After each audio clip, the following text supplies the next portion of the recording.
भारत में हाथियों की बढ़ती संख्या राहत देने वाली है। इसमें कर्नाटक पहले पायदान पर है, तो वहीं दूसरी ओर इंसान और हाथियों के बीच टकराव की घटनाएं भी कम नहीं हो रही हैं। जंगल की कटाई, खेती का फैलाव और रिहायशी इलाकों में हाथियों की मौजूदगी से गजराज पर खतरा मंडरा रहा है। विश्व हाथी दिवस के आयोजन के जरिए दुनिया में हर साल इनके अस्तित्व पर चर्चा होती है, रिपोर्ट के लेखे जोखे पर चर्चा होती है। इस खास दिन पर देखिए हमारी खास रिपोर्ट, हाथी मेरे साथी।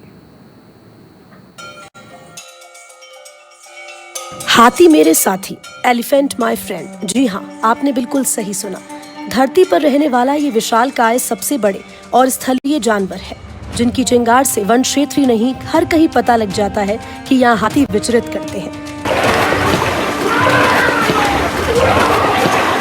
यदि प्रकृति ने साथ दिया तो 70 साल से ज्यादा जीवित रहकर हम सबके साथी बने रह सकते हैं। और यही नहीं, इनका उल्लेख हिंदू धर्म के ग्रंथों जैसे कि ऋग्वेद और महाभारत में भी मिलता है। तो वहीं हाथी का संबंध हिंदू धर्म में कई देवी देवताओं के साथ जुड़ा हुआ है। इसमें मुख्य रूप से भगवान गणेश और देवी लक्ष्मी से संबंध खास है। गणेश को हाथी के सिर वाले देवता के रूप में हम जानते हैं, और यही नहीं, उनमें बुद्धि, ज्ञान और बाधाओं को दूर करने वाला भी कहते हैं। इसके साथ ही देवी लक्ष्मी के रूप में गजलक्ष्मी स्वरूप हाथी पर विराजमान होता है, जो समृद्धि और धन का प्रतीक माना गया है। इसके अलावा भगवान इंद्र का वाहन भी ऐरावत रूपी दिव्य हाथी है। हाथी के धार्मिक सांस्कृतिक महत्व को देखते हुए दुनिया में 12 अगस्त को विश्व हाथी दिवस का आयोजन होता है। मकसद है हाथियों की घटती संख्या को निरंतर आगे बढ़ाना और इससे प्रजाति विलुप्त न हो और हर पीढ़ी उनसे रूबरू हो सके। इस कड़ी में भारत में एक अखिल भारतीय स्तर पर हाथी मेरे साथी अभियान चलाया है, जो केंद्र की दी गई मदद से आगे बढ़ता है। अभियान के हाथियों को विलुप्त होने के खतरा को भांपना और उनको नष्ट होने से बचाना है। तो वहीं हाथियों के आवासों पर शिकारियों के होने वाले खतरों पर रोक लगाना खास है। ऐसे में अभियान का उद्देश्य मनुष्य और हाथी के रिश्ते को महज दोस्ती से बेहतर बनाकर मित्रता में बदलना है, ताकि हर पीढ़ी हाथियों के बारे में जान सके। इस अभियान पर गौर करें तो पर्यावरण, वन मंत्रालय और WTI की है साझेदारी। भारत में हाथियों का संरक्षण, सुरक्षा और कल्याण करना।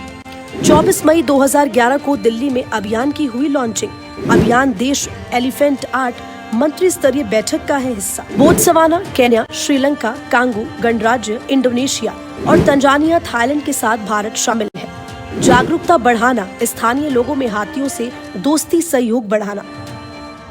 ऐसे में हाथियों को लेकर देश दुनिया में जागरूकता बढ़ाने का पूरा प्रयास किया गया। भारत में हर 5 साल में इनकी संख्या के आंकड़े सामने आते हैं। हालांकि 2024-25 की रिपोर्ट अभी तक सामने नहीं आई, लेकिन साल 2023 में हाथियों को लेकर की गई गणना बहुत कुछ कहती है।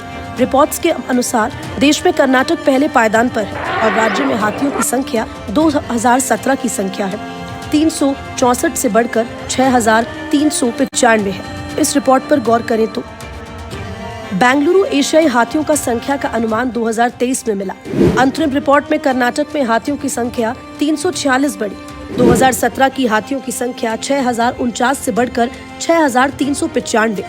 केरल, तमिलनाडु, आंध्र प्रदेश, महाराष्ट्र, गोवा ने बनाई रिपोर्ट। साल 2023 में कर्नाटक में हाथियों की संख्या बढ़ी 346। राज्य में हाथी का औसतन 0.34 प्रति वर्ग किलोमीटर दर्ज। बांदीपुर टाइगर रिजर्व में 0.96 प्रति वर्ग किलोमीटर रहा हाई घनत्व। नागरहुल टाइगर रिजर्व में 831 हाथी और औसतन घनत्व 0.93। इसके साथ ही बीआरटी टाइगर रिजर्व का घनत्व 0.69 है। इस रिपोर्ट की माने तो भारत में हाथियों की संख्या बढ़ गई। तो वहीं प्रोजेक्ट एलिफेंट 1992 में लॉन्च हुआ। इसमें पर्यावरण, वन और जलवायु परिवर्तन मंत्रालय देश में प्रमुख हाथी जनसंख्या वाले राज्यों को वित्तीय और तकनीकी मदद देता है। इन 16 राज्यों में आंध्र प्रदेश, अरुणाचल प्रदेश, असम, छत्तीसगढ़, झारखंड, कर्नाटक, केरल, महाराष्ट्र, मेघालय, नागालैंड, उड़ीसा, तमिलनाडु, त्रिपुरा, उत्तराखंड, उत्तर प्रदेश और पश्चिम बंगाल में क्रियान्वित की जा रही है। प्रोजेक्ट एलिफेंट के लक्ष्यों की अगर बात की जाए तो हाथियों, उनके आवास और गलियारों की सुरक्षा करना, पशु मानव संघर्ष के मुद्दों पर चर्चा करने के साथ ही बंदी हाथियों के कल्याण की रक्षा करना है। इसके साथ ही हाथियों के लिए मौजूद प्राकृतिक आवासों और प्रवासी रास्तों की बहाली करना भी शामिल है। शिकारियों से जंगली हाथियों की सुरक्षा के साथ ही उनके पुनर्वास के साथ ही बचाव केंद्र बनाना, तो वहीं हाथियों के अनुसंधान और प्रबंधन करना प्रोजेक्ट का टारगेट है। इन प्रयासों के बीच हाथियों की संख्या पर नजर रखी जा रही है। इसके अनुसार हर साल हाथियों की संख्या में इजाफा हुआ है। 2023 की रिपोर्ट में बताई भारत में हाथियों की संख्या। इस रिपोर्ट में देश में करीब 29,964 हाथी 2017 की जनगणना के आंकड़ों पर संख्या का रहा आधार। 2017 में 27,312 हाथियों का अनुमान किया था। 2023 में कर्नाटक में हाथियों की संख्या 6,395 रही। ये राज्य में 2017 की गणना से 6,049 रही। हाथियों की संख्या कर्नाटक में है सबसे ज्यादा। इसके बाद असम और केरल का स्थान है। अभी भारत में कुल 33 हाथी रिजर्व है। भारत में हाथी गलियारा वन भूमि की संकीर्ण पट्टियां हैं, जो बड़े हाथियों के आवासों को हाथियों की महत्वपूर्ण आबादी से जोड़ के रखती है।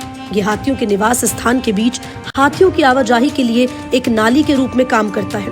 भारत में हाथी गलियारों पर गौर की जाए तो भारत में है 88 हाथी गलियारे। दक्षिण भारत में 20, उत्तर पश्चिमी भारत में 12, उत्तर पश्चिम बंगाल में 14, मध्य भारत में 20, उत्तर पूर्वी भारत में 22। करीब 77.3% गलियारे हाथियों के लिए काम आते हैं। हाथियों के इन आवास पर बढ़ा विखंडित होने का खतरा उत्तरी पश्चिम बंगाल, उत्तर पश्चिमी भारत, उत्तर पूर्वी भारत और मध्य भारत के क्षेत्रों में खतरे हैं अधिक गंभीर। दक्षिण भारत में हाथी गलियारों का 65% भाग संरक्षित या आरक्षित वन क्षेत्र है। मध्य क्षेत्र में केवल 10% हाथी गलियारे वन क्षेत्र में है। इनमें से 90% संयुक्त रूप से वन कृषि बस्ती क्षेत्र में आते हैं। भारत में केवल 24% हाथी गलियारे ही पूर्ण वन क्षेत्र में आते हैं। हाथी गलियारों के बढ़ते खतरों पर अंकुश भी है जरूरी। वन्य जीवों के लिए राष्ट्रीय बोर्ड की स्थायी समिति की मिली सिफारिशों पर 2010 में भारत सरकार ने हाथी को राष्ट्रीय विरासत पशु घोषित किया है। ऐसा इसलिए कि हाथियों की संख्या आतंक स्तर तक गिरने से पहले उनकी पर्याप्त सुरक्षा की जा सके। तो वहीं वन्य जीव संरक्षण अधिनियम 1972 में संशोधन करके NTCA की तर्ज पर एक प्रस्तावित राष्ट्रीय हाथी संरक्षण प्राधिकरण के गठन का प्रस्ताव किया गया। इसमें हाथियों के अवैध शिकार के स्तर और प्रवृत्तियों का पता लगाना और हाथियों की आबादी की सुरक्षा के रुझानों में बदलाव करने के टारगेट शामिल है। दिनेश सविता, समाचार प्लस, जयपुर।